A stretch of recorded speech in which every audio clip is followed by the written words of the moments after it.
Good afternoon, everyone. This is Steve Mondrenach with the Association of Food and Drug Officials and the Laws and Regulations Committee. We're going to give it just a couple more minutes for people to dial in, and we'll get started about 3 after or so the hour with our webinar. And just hold on, we'll get started very soon.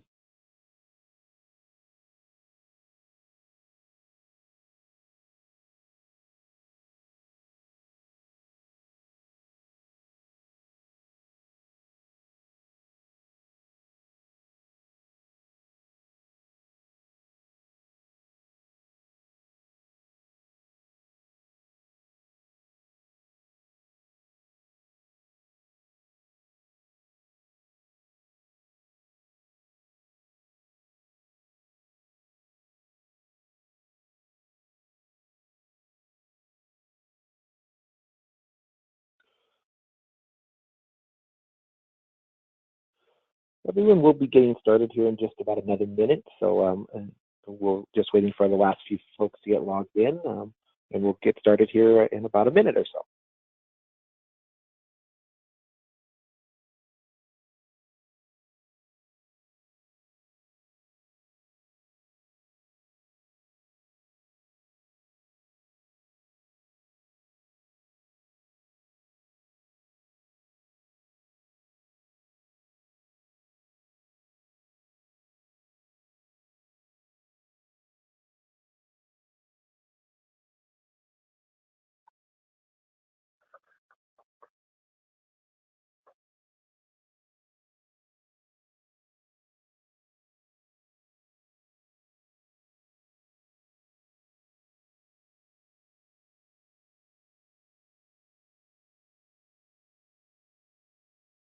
Okay, it looks like we're seeing fewer logins now. We'll go ahead and get started.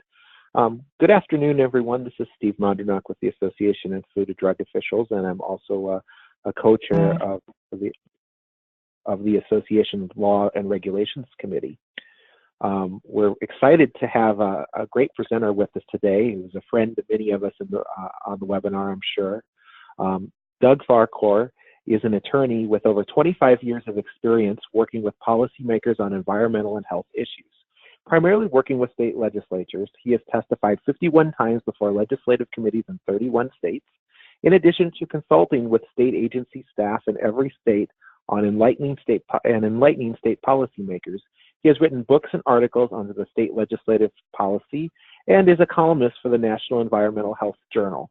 For the past 21 years, Doug has directed the environmental health program at the National Conference of State Legislatures. This program performs legislative analysis and outreach on state and federal environmental health and trade laws, focusing on delegation and the authorization of federal and state laws, and provides legal and technical assistance to state legislators and agency staff on state and federal and international environmental health, and food policies. He also provides testimony before state legislative committees and task force, reviews and comments on legislation, and drafts regulation memos, articles, and books on state environmental health policy, and represents state interests before federal and international bodies. In his role as Director of Environmental Health, he works closely with the federal counterparts, the Food and Drug Administration, Centers for Disease Control and Prevention, the EPA, and Department of Housing and Urban Development, and the Commission for Environmental Cooperation. Prior to joining NCSL, Doug worked with the Texas House of Representatives for the Natural Resources and Appropriations Committee and for Congressman Schaefer on Capitol Hill in Washington. He received his law degree from the University of Denver and undergraduate from the University of Texas in Austin. He is also an adjunct professor at DU in the Graduate School of Environmental Policy and Management and the Colorado School of Public Health. Please join me in welcoming Doug. And Doug, we'll turn it over to you. Steve, thank you very much, and thank you to APTO for allowing me to speak this afternoon. To get started, I want to talk a little bit about our organization. So if you can advance to the first slide, I'd appreciate it.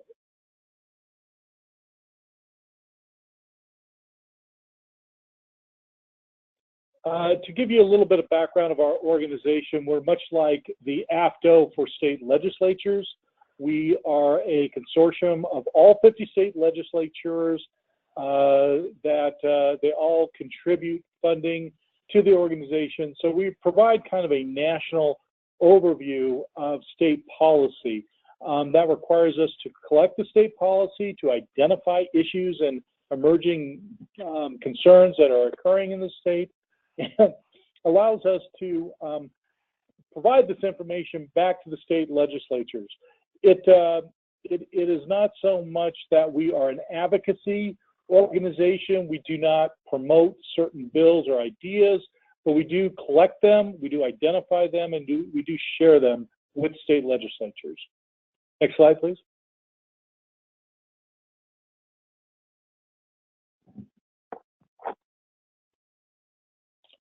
So what are state legislatures? Well, that's a very good question. And the reason I try to bring this forward is the fact that people often question, why do state legislators adopt the laws that they do? What's going on with them? What are kind of pressures that they're under? Well, the first thing to remember is that state legislators are generalists. They're going to be addressing issues statewide, and they're going to be addressing interests statewide. So the fact that a certain law is coming forward that may lessen food safety requirements or regulations is because there are constituents out there who want less burdens on them, and they don't they have an interest in having weaker food safety laws. But that being said, a legislator is going to have to not only be convinced themselves, they need to convince others in their party. They got to figure out ways to convince people on their committees. They have to make sure it gets through the entire legislative, their chamber, and then it has to go over to the other chamber, and they have to be deliberated there. So a lot of times bills take maybe 1 or 2 or 3 sessions before they actually get adopted. It really depends on the tenacity of the legislator or whoever is behind the bill on whether the law will get adopted or not. Like we were showing there, they across the nation, they deal with 168,000 bills in just 2018 alone. So there's a lot of pieces of legislation that they're looking at, that they're reviewing, that they're trying to make a determination whether we want to make this state law or not. On average, about 20% become state law. You have, and that varies in the states.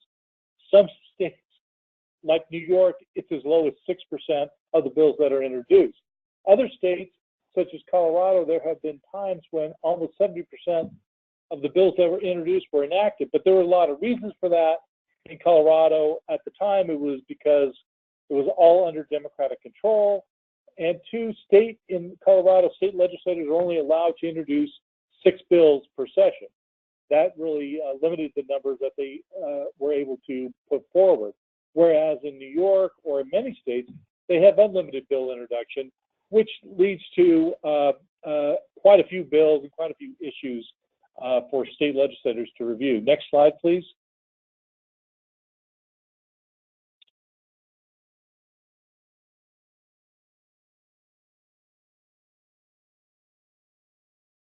There it goes. I put this slide forward to identify the fact that many people categorize the state legislators and they categorize the states as either being red or blue states, that these are either run by Republicans or Democrats. And when it comes to food safety and environmental health, that is not applicable. When you have a problem, the state legislators have to deal with it. When you had the situation in Flint, even though it was a local issue, even though they were following federal EPA requirements, and even though the EPA said the approach they were taking was going to be acceptable, it came up to an issue to the state legislatures to resolve. And it was up to the Republican-dominated state legislature in the House and the Senate that were able to come up with some sort of response to the Flint situation. Right now, they're dealing with PFAS, which is another issue that is really occurring in rural areas. So therefore, again, it is a Republican issue. with a lot of these food safety laws that we're looking at, and the cannabis laws. These are being promoted and being sponsored by people who ran as conservative Republicans, but have come to the point to say, this is something that's going to be good for our state. This is something we should do. So with every legislator I've worked with, their number one concern has always been, how well will this work for our state? You can advance the slide. And when we look at the problems that state legislators have to deal with, and if you can keep advancing this, Christy, you'll see that there are an enormous amount of issues. That is scarification right there. That is something I had to testify in front of the Iowa Senate on. The lead mining tapestry is in the Missouri House, and I had to talk about the hazards of lead sitting underneath the lead mining bill. You can see that we have Frank Gifford there talking about how good it is to smoke. This guy right here is, as many of you know, balut, which is a fertilized duck egg, which is a delicacy in Southeast Asia, which is becoming more and more common in some of the communities that we serve. And we got the last one I have up there. If you can go to that one, Christy, we have feet pedicure with the carps, and now that's no longer allowed, but that was something that was pretty common out there. So when it comes to environmental health and food safety, one more, Christy, you're gonna know that we deal with gross stuff. As you can tell, that's pink slime or finely textured beef trimmings. It does not look pretty, but it was something that was a very effective way to get protein into the school lunch programs. Next slide, please. And this is what I talk about with folks when, what is it like to work with state legislators? I kind of come to the point where they go through 5 stages of environmental health policy or food safety policy. First is denial, they reject it, then you turn to anger, bargaining, can we simply take the money and not do the program? Depression, I fear for the future of my country. And finally, the last one is acceptance. I'd rather have Mississippi run this program than the EPA. And we saw this very much so in the state legislative reaction to FSMA. With Food Safety Modernization Act, we had several states, including Indiana, Utah, Arizona, and New Hampshire, that came out and basically flat out said, we are not going to operate this program in our state. We're going to deny FDA from doing this program in our state. The legal counsel in Utah came up with the best answer for the law that was being proposed in Utah by saying that this is a violation of the U.S. Constitution. You simply can't tell the federal government what to do inside your state. You have to accept FSMA. And since that time, we've seen a much more receptive audience to the by the state legislators. They seem to accept that food safety is important, and that's something that we need to address in the states.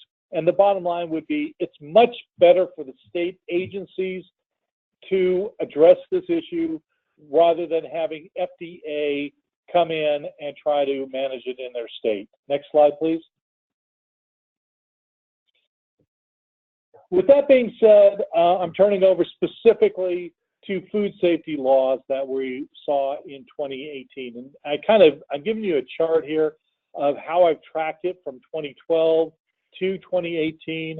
When I first started tracking it, we had about 300, a little bit less than 300 bills on the topic. They kind of addressed it up and down. A few of my issues did expand. My biggest thing I was looking at in 2012 was FSMA, the adoption or the rejection of FSMA, how they're responding to it.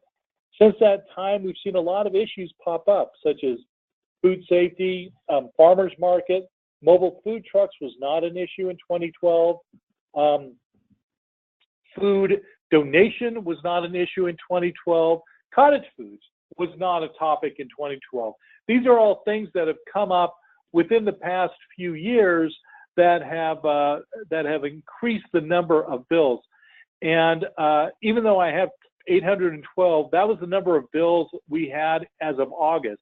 As of today, we have close to 900 bills addressing food safety in the states, and we've seen almost 200 of those bills adopted.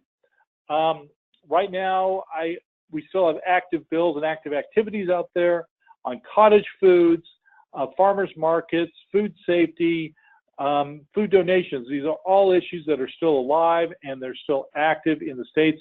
And we'll go over each one of these issues. Next slide, please. I'm going to give a kind of a general overview. This is something I just use when people ask me about food safety. These are some of the big issues that we saw this year. Donation of food. We saw bills passed in several states.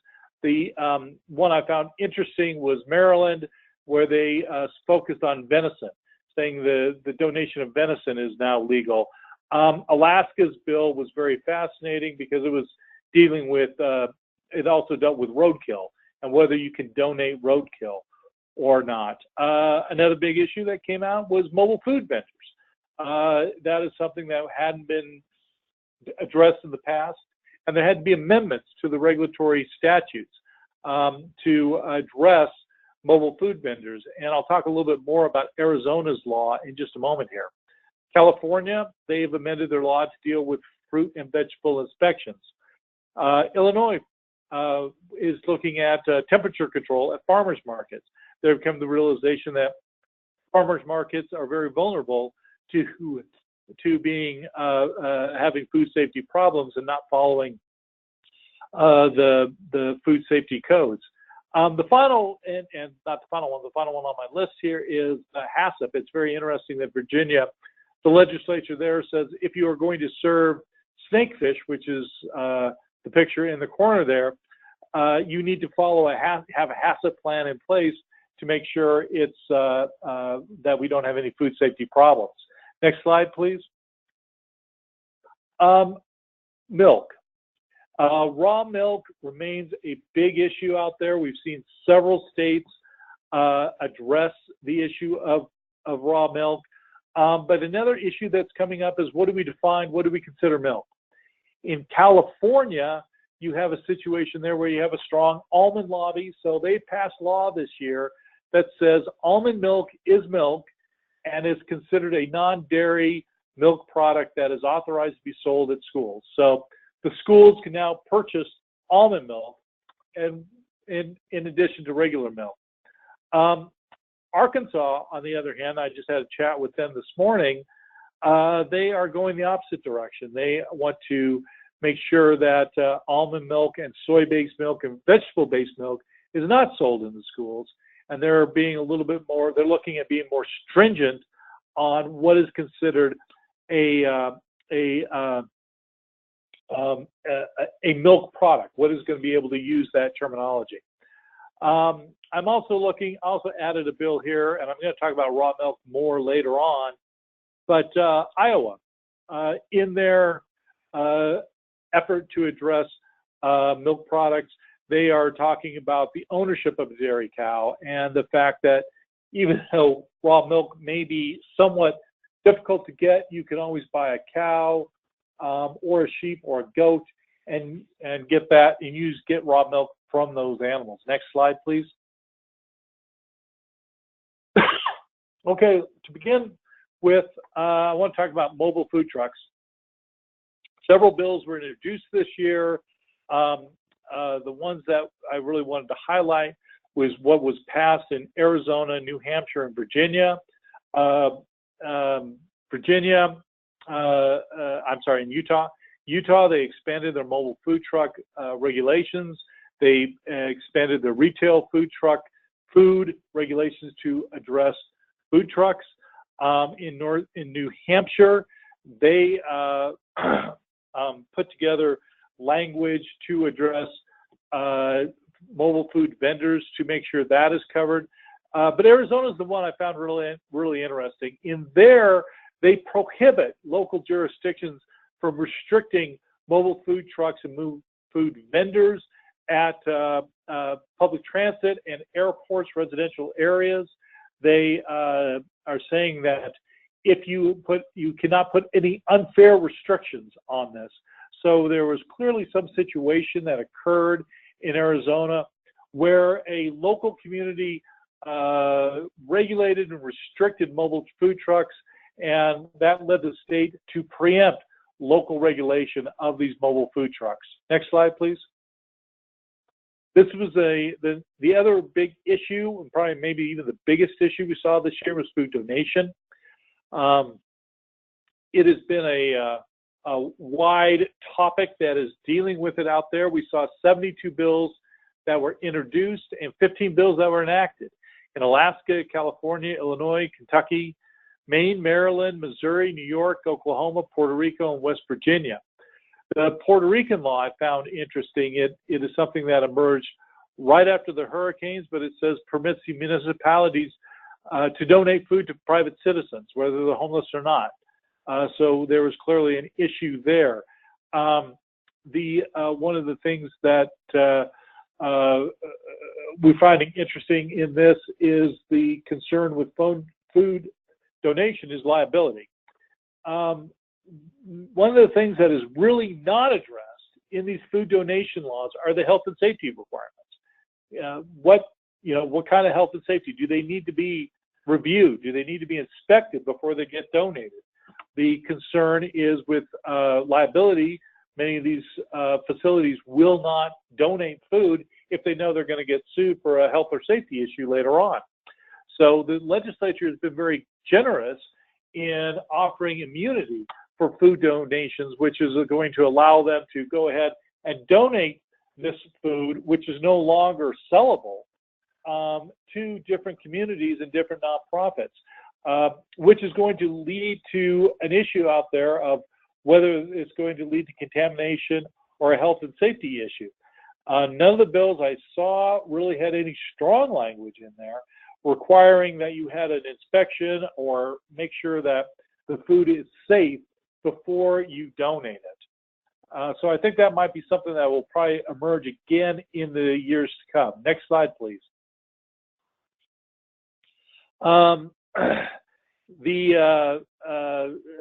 This slide is just talking about a couple more bills out there. The Kentucky bill I wanted to highlight just because they were the ones that really started using the word food waste, and that is becoming more of an issue, more of a concern for the state legislators, that we have all this food that's going to waste.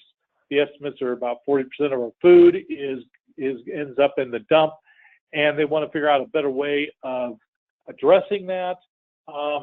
So Kentucky has looked at the term food waste rather than food donation for the 2018 session.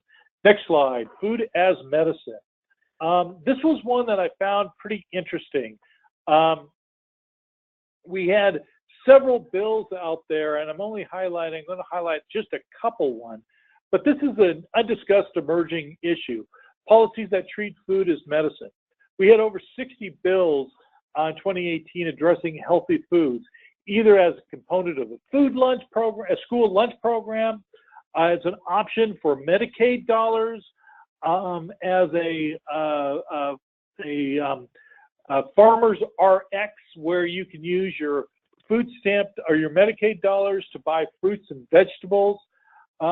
It's been something that really started emerging, and it is something that I haven't heard a lot of discussion on, but it's something that's very prominent in the state legislatures.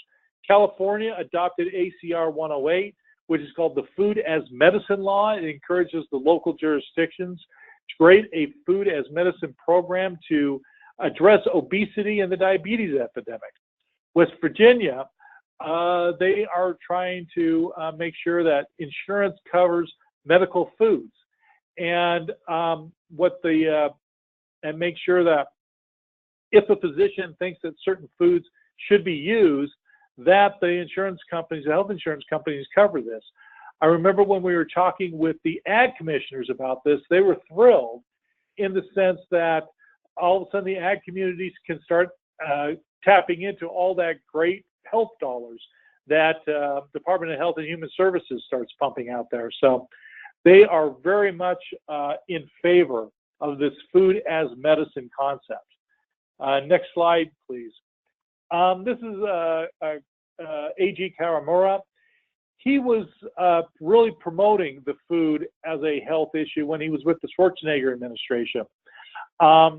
He put forward a program for the California School Breakfast Program to make sure that kids have a healthy breakfast before they start their day. But they also made a point that it was going to be a nutritious breakfast. This can't just be Captain Crunch and milk, that you have to have healthy food options and a nutritious menu if you're going to be using state dollars to have a food program. So food as medicine is something I think we should really keep our eye on in the coming years, because I think it's going to be gaining some steam. The next slide, if you can move forward, please, is about state legislation on farmers market. We saw 16 bills in 2018. These are bills that really did reflect the conundrum regarding farmers market. Farmers markets do provide fresh fruits and vegetables to consumers, but they do lack the health and safety protocols that are found in retail stores. This is a dilemma for many of the inspectors that are out there, and for many of the policymakers, because from a public health point of view, there is a desire to make sure that people are eating fresh fruits and vegetables. On the other hand, there's a concern that health and safety is not being addressed in these programs. So as I mentioned, Illinois now provides that farmers markets shall provide an effective means to maintain a temperature control at their markets. What is more common is what we're seeing in Arizona and Hawaii, which is programs to encourage the use of SNAP benefits at farmers markets and farm stands to basically get the SNAP benefits, to use SNAP benefits to purchase Arizona-grown fruits and vegetables. We've seen pretty much similar language in Hawaii, where they want to use the SNAP benefits to purchase products at farmers markets. So this is something that is emerging. Farmers markets have really taken off over the past 20 years, and the regulatory community is starting to catch up, and the legislative policy community is starting to catch up and address the needs with farmers markets. Next slide. Back to SNAP, back to food stamps.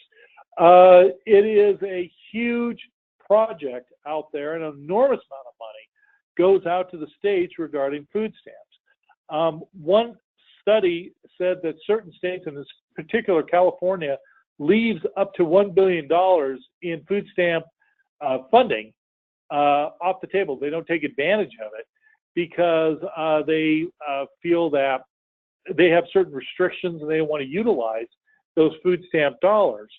Other states have different attitudes. In North Dakota, they're very proactive in using food stamps, and they take every dollar they can get.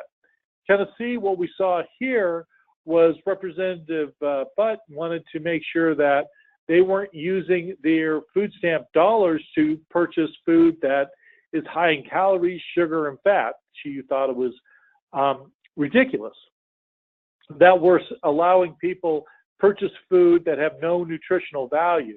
And this law would have prohibited the use of food stamp or SNAP dollars to buy soda, ice cream, candy, cookies, or cake. She learned later that she's not eligible to, as a state, to put those stops in, and so she had to pull the bill. But the next slide, we'll talk about how South Carolina and Arizona got around that. You can put language in there that allows for, that encourages the adoption of purchase of state-grown fruits and vegetables. So in the appropriations language in Arizona, they were very active in saying the Department of Ag shall implement a produce safety and produce incentive program. South Carolina, if you purchase if you use your SNAP dollars to purchase fresh fruits and vegetables, they will give you double the value for that. So South Carolina and Arizona have been very proactive in getting people to use their SNAP dollars to purchase fruits and vegetables. Next slide, please. Food deserts is something that just has started up, not something I've seen in the past, but we saw some activity this year. The thing I found interesting about it is that I did not see any language on food deserts in some of the bluer states or one that are under Democratic control. But Tennessee and North Carolina did have some bills that they did enact, which is going to encourage funding and support for areas lacking in fresh foods and giving retailers in those areas the ability to sell fresh fruits and vegetables, give some incentive for retailers to go into food deserts and begin selling in those areas. So states are having very proactive approaches to dealing with food deserts. Next slide, federal food safety. That has to do with FSMA. The one here I really want to address, well, the first two I'll bring up as examples. The big issue in the state legislatures is, are we going to accept FSMA's effort and FDA's effort to go out and inspect produce? This is when you start dealing with the farmers, which are a very challenging group to deal with because they're not used to being regulated. Many states have come around and said, yes, the state shall give specific authority for the state to adopt and implement the provisions of the produce safety rule under the Food Safety Modernization Act. What they did in Mississippi, the reason I found that so interesting is past couple sessions, they had bills basically prohibiting the adoption and the implementation of FSMA in the state. And in both situations, it got ended at the last minute.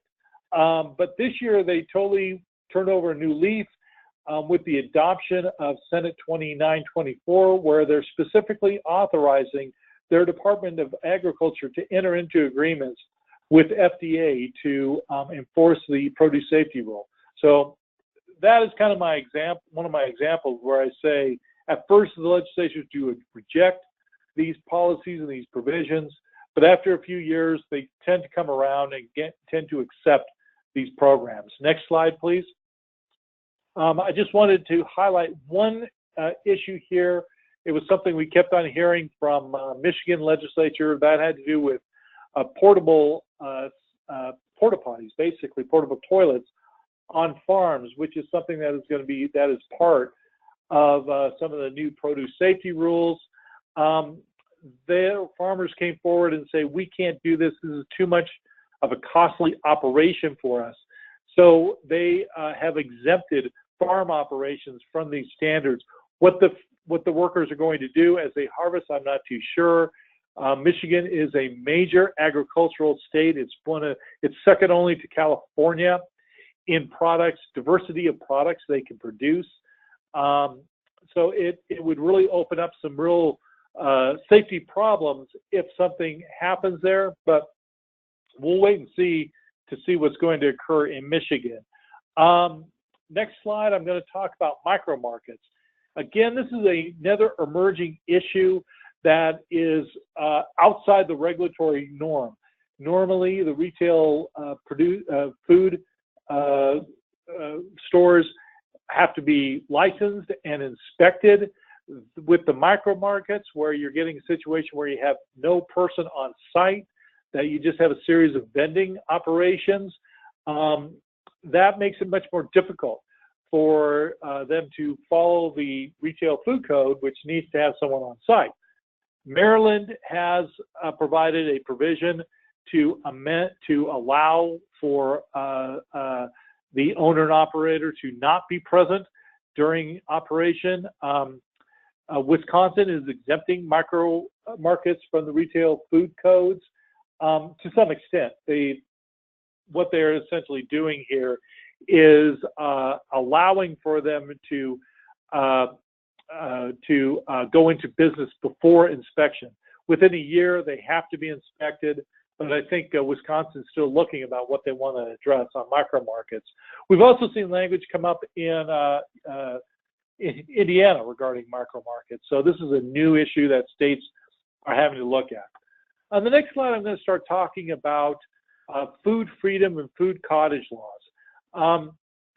We have seen within the environmental health community, within the food safety community, a lot of consternation out there about cottage foods.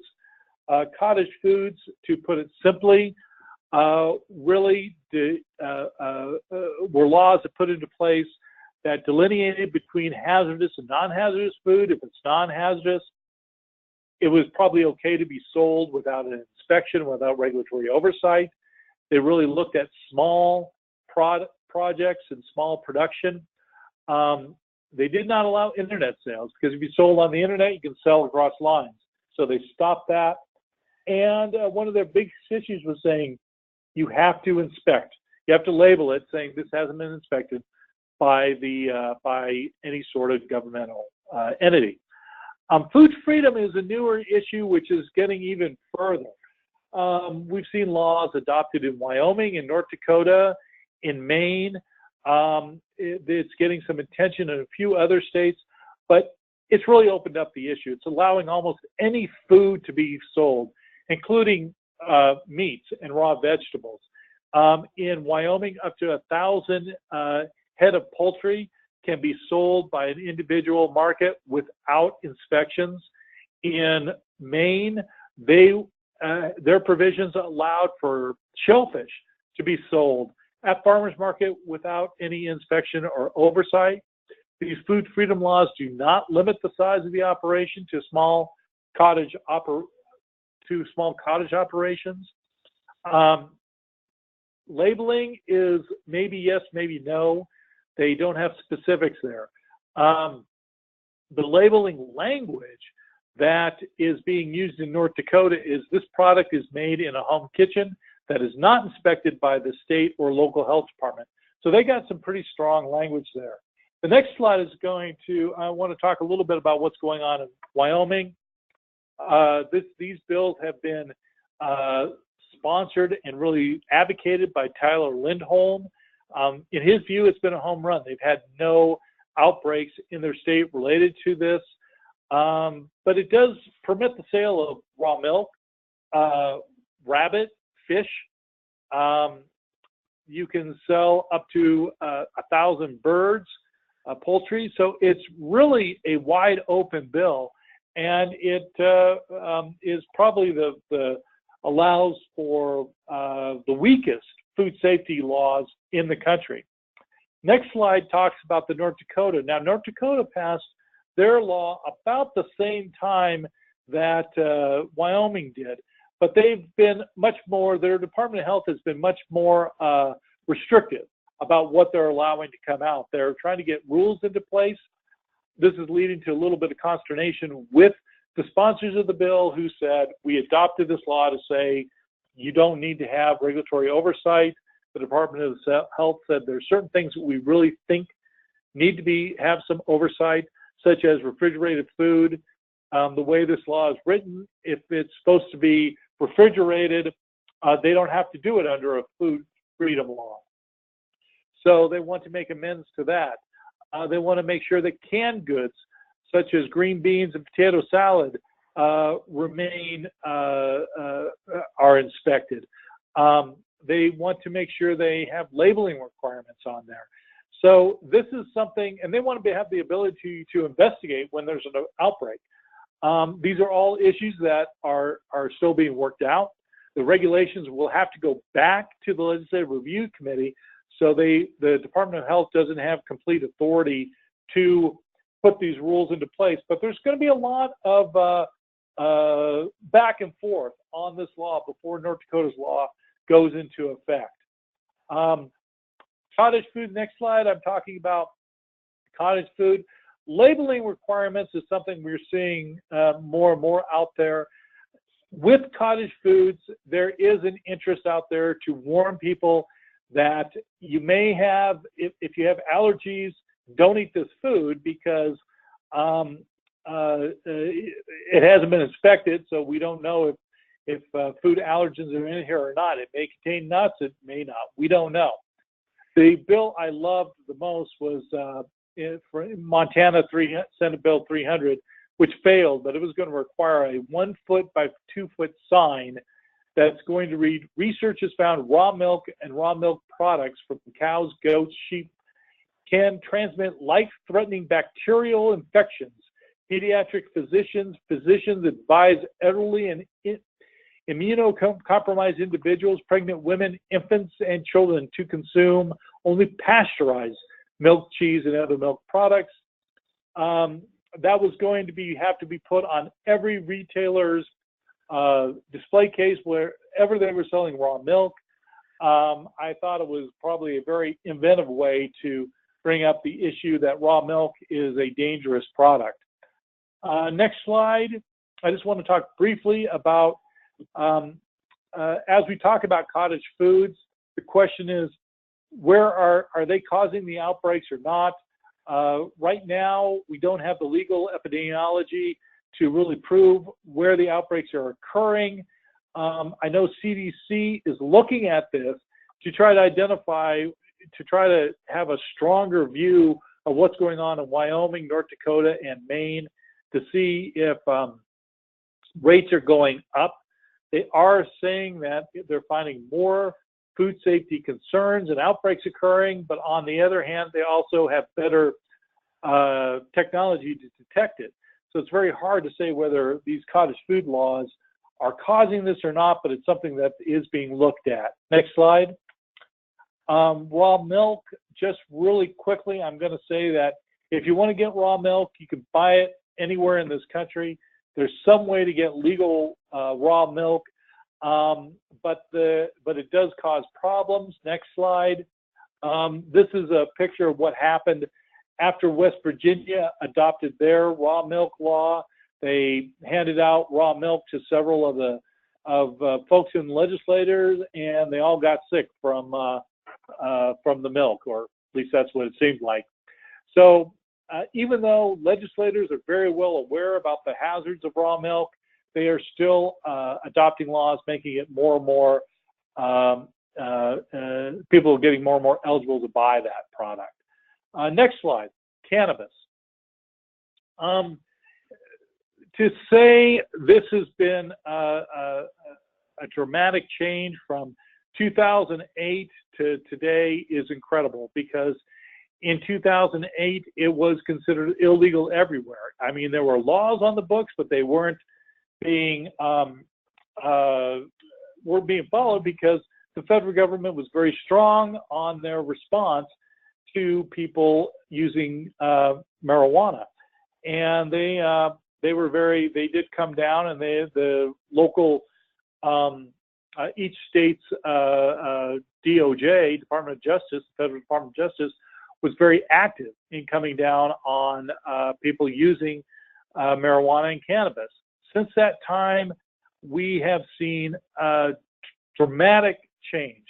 We're seeing the fact that we have recreational marijuana that is allowed in Maine, Vermont, Massachusetts, in DC, Colorado, Nevada, California, Alaska, Washington, Oregon, is pretty amazing from where we were just 10 years ago. Vermont is very telling because that's the first state where the legislature itself adopted the law. In these other states, they're trying to allow for certain types of cannabis, either medical or oils or something, where they're going to allow people to get some sort of THC in some manner.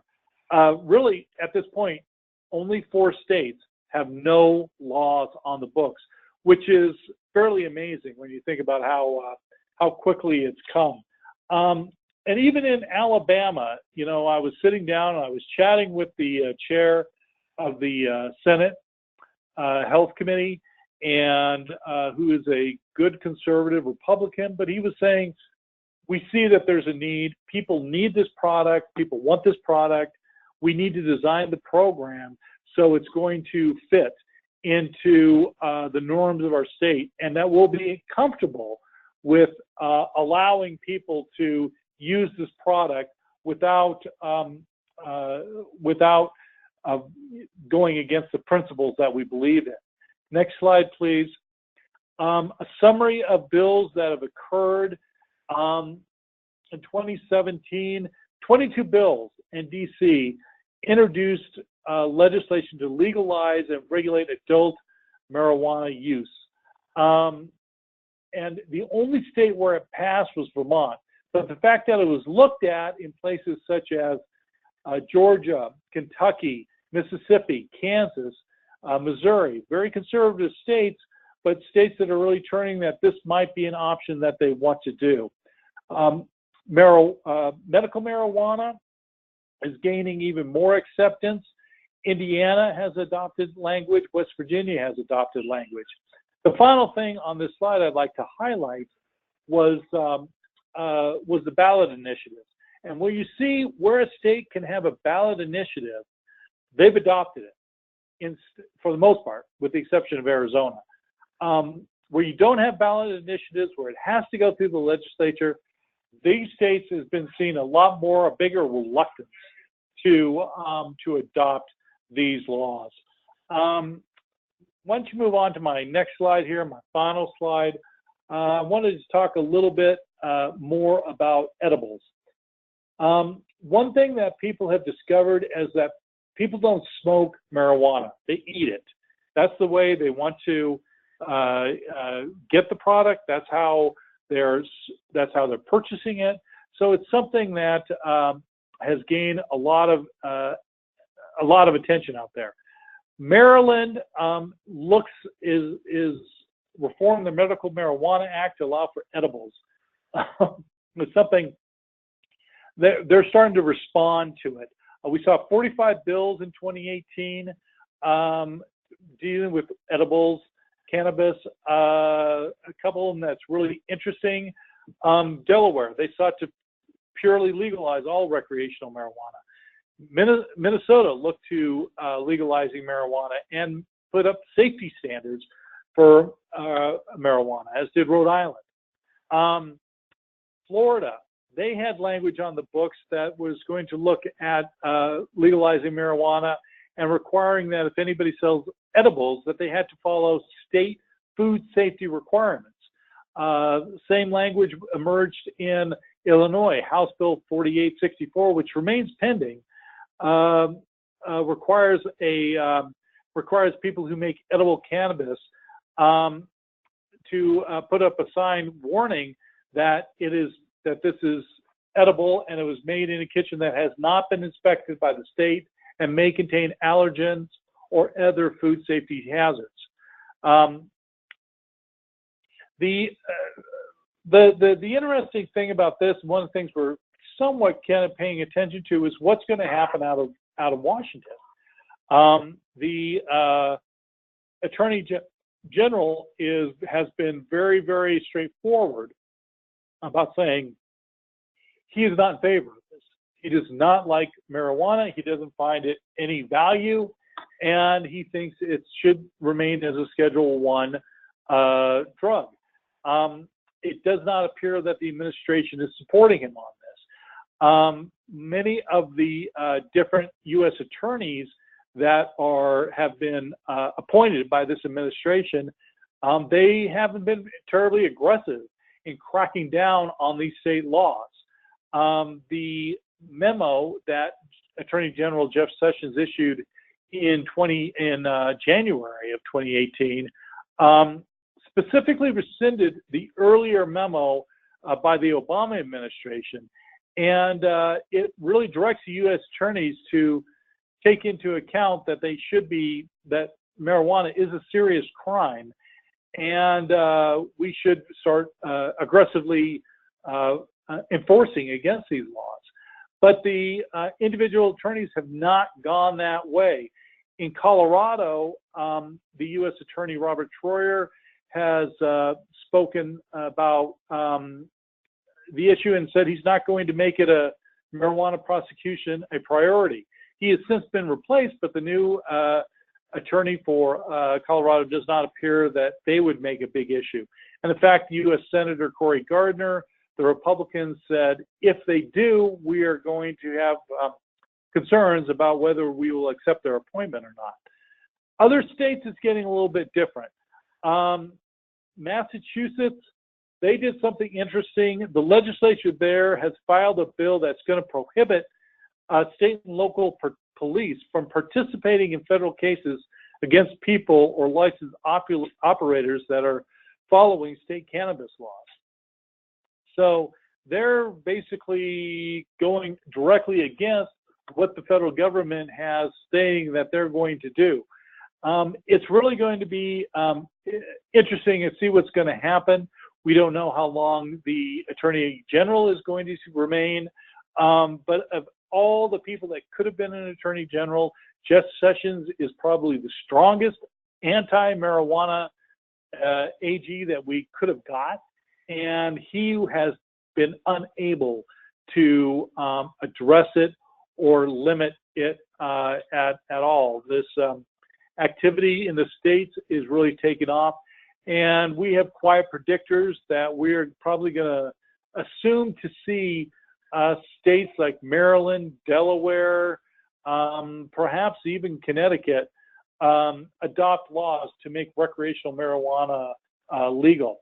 So there's really good likelihood, even with the current administration, that we will see maybe up to 15 to 20 states make recreational marijuana legal by 2020. Final slide, I'm just going to simply say went through all these things very, very quickly. There's a lot to cover when you talk about food safety in the states and the state legislatures, but I wanted to try to give you a highlight of what we're seeing out there. Most of these laws, almost every law except for what occurred in Tennessee with the SNAP law, these are all bills that have gone into effect. These are bills that have passed. None of these, I tried to steer away from just laws that were just introduced. They're even more fascinating to look at when you see some of the things that are coming out. But the bottom line is that state legislatures will continue to regulate and address food safety issues. More and more issues are emerging, and they are facing them, and they are looking at them and responding to them by state legislation. And we should all be prepared to realize that state policy on food safety will continue, and we are going to see more and more bills and issues and regulations go into effect. With that, I'll be glad to take any questions. Great. Christina, do you want to kind of talk to people about how to do questions? Absolutely. There is either an area where you can type your question in, which is the question mark, or there's a icon that looks like a hand that you can hit if you want to actually speak. I can unmute you, and then you'll have the floor to talk to Doug. Great. Well, maybe I'll start with a quick question for Doug. So, Doug, you spent a lot of time working with state legislatures over your career. What would be some tips for food program managers that are working with legislators on how they can be as effective as possible and as helpful as possible to those legislators? Well, the biggest issue I've heard from state legislators is that they don't have enough contact with their agencies. Many times, and this is not the agency's fault, many times agency officials are limited by their governors, by their legislative liaisons. But for the most part, legislators like to hear from the people on the ground, people actually going out there doing the inspections and finding out about what's going on. They really would prefer to hear directly from the folks. So my bottom line is stay engaged. Work with your legislators where you can. Keep them informed. Keep them up to date and up to speed on what's going on. This isn't advocacy. This is education, and they want to hear about what's going on. They probably aren't. They may or may not agree with you, but they appreciate what facts and knowledge to hearing about what's going on in the states, in their state on food safety. Okay, Christina, do we have any questions? Yes. The first one is, will regulations differ between hemp/CBD and marijuana hold on, there's a lot of questions coming in, hold on. The regulation, so it said, I'll read it again. Will regulations differ between hemp/CBD and marijuana/THC regulation? The answer is yes. It will change. They will differ in most states. The question is how. Hemp has been a fascinating issue in the sense that even though it's been illegal, people for years have said this is not a problem. Some states have been very proactive on legalizing hemp, especially places like North Dakota with a strong ag economy. Obviously, you can't get high off hemp, and it is forcing the regulatory community to be a lot more delicate and nimble as they write these regulations to make sure that hemp remains legal and is eligible to use, whereas marijuana, they want to limit and make sure that only the people that really need to use that or need that benefit, if they've allowed that in the state, to use that. But it's they're going to have to regulate them differently, and how that's going to come out. We need to. It would be good to get a good primer out there about how to adopt and regulate marijuana and hemp. And many groups are very reluctant to go down that path because they don't want to jeopardize their federal funding. So the short answer is yes, and how that's going to change, I can't say. Okay, the next question is, any thoughts/comments about the announcement that Frank, I don't know how to say this last name, Yanis, VP Food Safety at Walmart, leaving and joining the FDA? It sounds like a great decision. One of the things that you always, well, at least I always look at, is when they make these appointments that they're appointing people with a solid background and knowledge. Far too often we get caught up in the politics of things, which at this level you don't want to see happen. Seems like Frank Yanis is an excellent choice. And I think even the head, Scott Gottlieb at FDA, was a good choice, and shows that this administration, I'm not going to say is proactive in the area of food safety as much as saying they realize that this could be a real problem if they don't keep ahead of it, and they're putting competent people in. Okay. The next question. Are you seeing any state legislatures proactively address food safety with regards to edible manufacturing, i.e., are they specifying an agency that would be responsible for edible food safety inspections? I have seen that, and it's been a mix between the Department of Ag and the Department of Health, and it really is very specific to the state. There are certain states where the ag community is very proactive, and they say they want all oversight on, what I mean by ag, I'm talking about food ag, and the food industry and the food system. They prefer to be regulated by the Department of Agriculture, because they feel like they get better. They have a better relationship with the Department of Agriculture than they do the Department of Health. But there are certain states out there where I specifically have seen that these programs are going to be done by the Department of Health or the Department of Environment, simply because they think there's a conflict when being regulated by the Department of Agriculture. So we have seen that, but I don't have a specific list put together on which states are regulating it in which manner. Okay, next one. Do you have any insight as to when or if the FDA will provide guidance to states regarding CBD oil or hemp oil in food, and then also specifically as an improved food additive? My response to that is I don't have any insight, but I'm under the assumption that the government, FDA, is not going to go into that area. They're not going to go down that path because it's kind of a regulatory tricky area for them to get into and get involved with.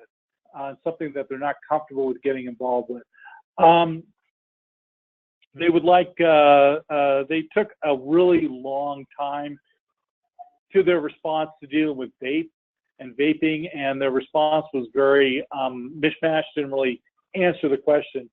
So based on that, I'm assuming that they're going to be very reluctant to move forward with trying to get into the field of marijuana or THC or anything along those lines.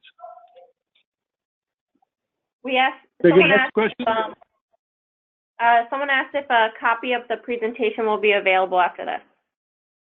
Yes, I'll have it with AFTO. You guys can share it with them at that time. Okay. And then we have one question left.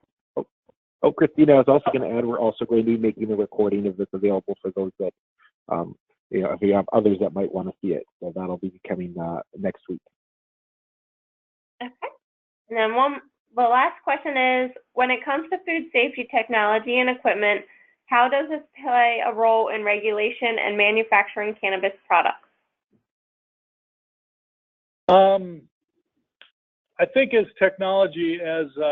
companies get more involved, it's probably likely that they will start getting more sophisticated in their ability to address some of these concerns that have come up. As they've seen the market emerge, it gets a lot of incentive out there for business to get involved and get less worried about having the oversight and the problems from the government. So with that, I'm going to have to, I'm saying I think industry is going to get more involved, but we haven't seen too much research and development occurring from people yet because there's still some reluctance out there to get involved in this community. That was all the questions that I had that people wrote. I don't see any hands raised. If you guys have any more questions, you're more than welcome to still send them or raise your hand and I'll unmute you. Christy, I am going to sign off on the web and I will stay on the phone for any questions that may come up, but I am going to have to sign off on my website right now. No problem. Okay. Well, while we're waiting to see if we have any additional questions, I'd like to thank my co-chairs for the Laws and Regulations Committee, Catherine Simon from Minnesota, and also Craig Nielsen from Georgia for helping to put this call together. We appreciate all of you attending. And do we have any more questions, Christina? I do not see any. Well, we wanted to go ahead and thank Doug for his wonderful presentation. This is always a highlight when we get an opportunity to get the update on what's happening in the state legislatures, there we go, from Doug, and we appreciate him sharing his time with us today. Thank you all for joining us, and continue to watch for additional webinars coming in the next several months. Thank you. Bye-bye. Thank you.